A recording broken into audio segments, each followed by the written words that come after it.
예, 우리 홍남기 부총리와 기재부 또 국세청 우리 직원들 그동안 고생 많으셨습니다. 우리 20대 국회 마지막 기재위 같은데 그동안 고생 많이 하셨고 또 부총리와 우리 차관님 그동안 제가 쓴소리 많이 쓰면 이해를 잘 해주시기 바랍니다. 긴급 재난지원금 관련해서 부총리 네. 부총리께서 또 우리 기재부 공무원들께서 원래 생각하신 50% 소득 하위 50% 4인 가족 기준으로 가구 100만 원. 저는 거기에 전적으로 찬성하는 사람입니다. 기재부가 원래 갖고 있던 50% 소득 하위 50% 100만 원 지급 그 안을 관철시키지 못한 것은 앞으로 아마 두고 원칙의 훼손 또 재정의 부담 이렇게 남을 겁니다. 그죠? 그래 그게 3월 29일 날 당정청 회의에서 50이 70으로 되더니 이 선거 과정에서 여야가 주거니 받거니 이러면서 전 국민한테 100만 원씩 지금 전 가구에 지급하는 걸로 바뀌었지 않습니까? 우리 부총리께서는 100만 원 받으실 거예요? 당연히 저는 예? 받지 않을 겁니다. 우리 문재인 대통령께서는 어떻게 하십니까? 그건 제가 확인해 드릴 수 없는데요. 예. 저부터는 일단 받지 않고요. 저는 부총리가 안 받으시면 우리 100만 공무원들은 다 안 받습니까? 아닙니다. 그거는 강제할 수 있는 사항이 아니고요. 예. 자발적인 100만 의사에 의할 공무원이 수밖에 없는 겁니다. 한 가구당 이래 치면 100만 공무원이 100만 원씩 1조 원이거든요. 예? 그리고 그걸 강제는 안 하신다 이거죠. 예, 그렇습니다. 그러니까 이게 70%에 해당하는 그 상위 그러니까 30%에 해당하는 분들 보고 기부를 하라. 예? 3개월 내 신청 안 하면 그냥 세액공제 15만 원 해주겠다 이런 식의 정책이 되어버렸어요. 저는 이 정책에 대해서 아마 우리 경제정책 역사에서 아마 두고 무원칙하고 이거는 공정하지도 않고 형평에도 맞지 않는 아주 이상한 정책이라고 생각을 합니다. 당초에 기재부 공무원들이 50%를 가지고 고집을 부린 그 마음을 제가 잘 알겠습니다. 그것 또한 저는 50%를 일률적으로 100만 원씩 줄 게 아니라 구간을 한 서너 개 정해가지고 저는 계단식으로 주는 게 맞다고 생각했고 당정청 회의에서도 부총리께서 50이 70으로 올라갈 때 50과 70 사이에 그 계단을 생각을 하셨더라고요. 미국이 지금 대선을 앞두고 트럼프 대통령이 돈을 막 풀잖아요. 트럼프 대통령이 개인한테 지급하는 것도 보면 한 57%에서까지 1인당 1200불을 주고 그 다음에 한 70%까지는 이렇게 슬라이딩 방식으로 하고 있는 트럼프가 엄청나게 포퓰리즘으로 하고 있는데도 미국도 그런 식으로 한단 말이에요. 그게 왜 그러냐. 그게 더 형평에 맞고 공정에 맞고 가난하고 필요한 사람한테 더 주는 게 맞기 때문에 그러거든요.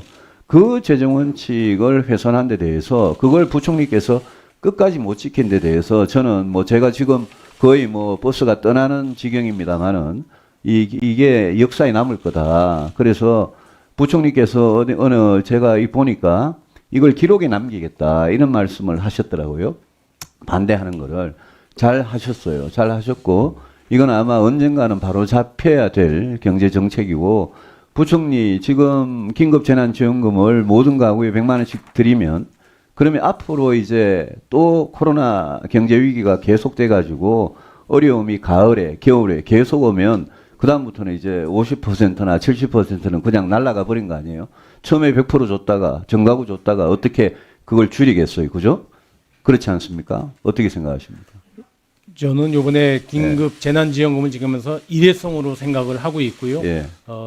다음번 지급이 약속된 거는 없습니다. 그리고 없죠. 없는데 다음에 만약 지급을 하게 된다면 네. 그런 상황이 또 온다면 100%또 지급해야 될 거 아니에요. 그죠?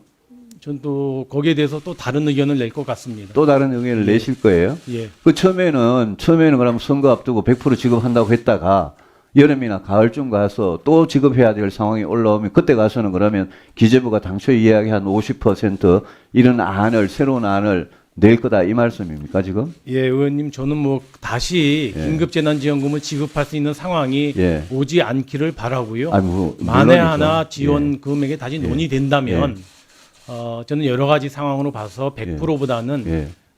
이렇게 좋아요. 맞게끔 맞춰서 선거가 주는 것이 맞지 선거가 끝났기 때문에 방금 부총리 하신 말씀을 우리 기재부 공무원들 꼭 명심하고 지켜주시기 바랍니다. 다시 이거는 언젠가 두 번째, 세 번째 지원금을 드려야 되면 이거는 50%나 70%그 선으로 다시 후퇴하는 게 당연히 맞다. 저는 그렇게 생각하고 지켜주시기 바라고요. 언론에 홍남기의 난이라고 이렇게 칼럼이 난 걸 보고 제가 마음이 굉장히 아팠습니다. 이게 무슨 난입니까? 무슨 홍남기 부총리가 무슨 쿠데타를 했습니까? 역적 모의를 했습니까?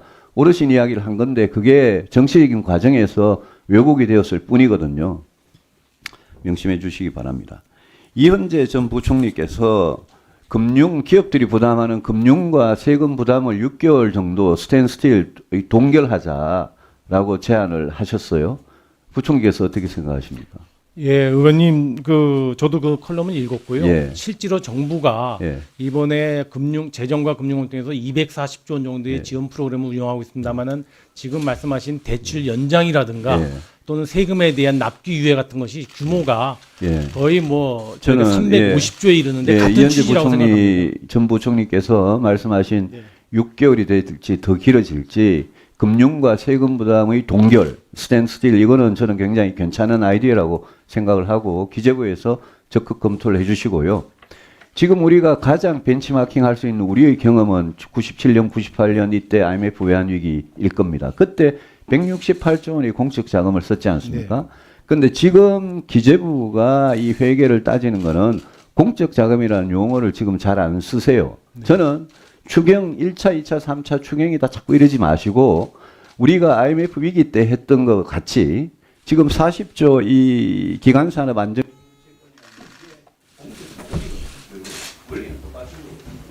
그래서 부총리께 제가 질의하는 게 공적 자금이라는 용어를 이제 명시적으로 쓰시라.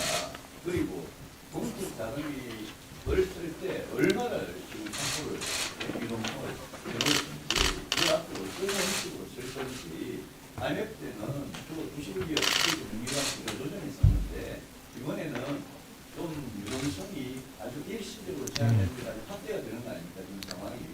그래서 이거는 공적 자금이라는 용어를 정부가 정식으로 쓰고 국회에 와서 동의를 받고 그 규모가 얼마인지 40조 원으로는 제가 보기에는 택도가 부족하다. 그렇기 때문에 뭐 국자는 600 몇십 조 이렇게 필요하다. 그리고 정부 아까 부총리께서 240조 말씀하셨거든요. 그래서 그거를 일반 이 평소의 예산 말고 공적 자금이라는 그런 카테고리로 책임감 있게 운영할 필요가 있다. 건의를 드립니다. 예, 의원님 말씀 잘 알겠습니다. 그러나 IMF 때는 의원님 잘 아시는 것처럼 사실 기업의 구조조정이나 도산과 같은 그런 산업의 구조라든가 기업의 구조조정이 중심이었다면 이번 경우에는 지금 방금 의원님 지적하신 것처럼 어떻게 보면 일시적인 유동성 부족으로 어려움을 겪는 기업들이 많아서 그런 기업들에 대한 유동성 지원을 공적 자금을 투입하는 걸로 이렇게 표현하기에는 기업에 대해서도 여러 가지 타격이 있을 것 같고요. 정부가 단순히 유동성을 공급하는 것에 대해서는 저는 그런 표현이 적절하지 않을 걸로 생각이 됩니다.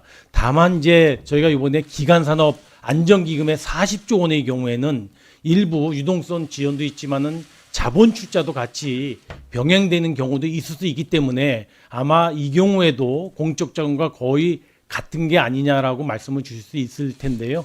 저희가 일단 이 40조 원에 대해서는 어차피 정부가 지급 보증을 받기 때문에 그에 준하는 정도의 성격으로 자금을 운영해 나가고자 합니다. 저는 그렇게 하면 굉장히 매차 추경에 걸쳐가지고 국채가 급격하게 증가하는데 정부가 자본 관리를 굉장히 책임하게 원칙 없이 할 수가 있다고 생각합니다. 그래서 일반 우리 예산하고 구분해가지고 이 뭐라 그럴까요? 저 시계도 1년 단위로 하지 말고 넓혀서 공적 자금으로 저는 하는 게 맞다. 다만 그 내용이 IMF 때와 다를 뿐이다. 저는 그렇게 건의를 드립니다. 예, 잘 유념하도록 하겠습니다. 의원님.